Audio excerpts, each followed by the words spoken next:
মানবতাবিরোধী অপরাধে শেখ হাসিনার মৃত্যুদণ্ডের রায়ের মধ্য দিয়ে অন্যায়ের বিচার হয়েছে, এমন মন্তব্য করেছেন বিএনপির জ্যেষ্ঠ যুগ্ম মহাসচিব রুহুল কবির রিজভী।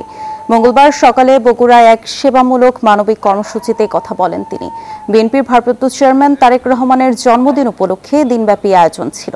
রুহুল কবির রিজভী বলেন, বিরোধী দলীয় নেতাকর্মীদের হত্যা করে আজীবন ক্ষমতায় টিকে থাকতে চেয়েছিলেন শেখ হাসিনা, তবে তারও পতন হয়েছে। অনুষ্ঠানে সভাপতিত্ব করেন আমরা বিএনপি পরিবারের আহ্বায়ক আতিকুর রহমান রুমন।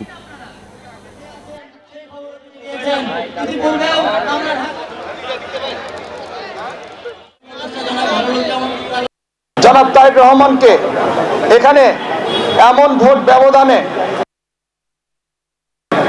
যেন বাংলাদেশে একটি ইতিহাস হয়ে থাকে। যারা মনে করেছে বিরোধী দলের ছেলেদেরকে বিচার বহির্ভূত হত্যা করে নিরুদ্দেশ করে দিয়ে, গুম করে দিয়ে, তাদেরকে পাতালে ফেলে দিয়ে, তার পরিবার থেকে বিচ্ছিন্ন করে, মায়ের কাছ থেকে দূরে সরিয়ে দিয়ে, স্ত্রীর কাছ থেকে দূরে সরিয়ে দিয়ে নিজের ক্ষমতাকে মজবুত করবেন, নিজের ক্ষমতা আজীবনের জন্য টিকে থাকবেন, তারা নিজের চোখেই নিজের পতন দেখলেন এবং আল্লাহ পৃথিবীতে অন্যায়ের বিচার পৃথিবীতেই করিয়ে দেন, এটি প্রমাণিত হয়েছে।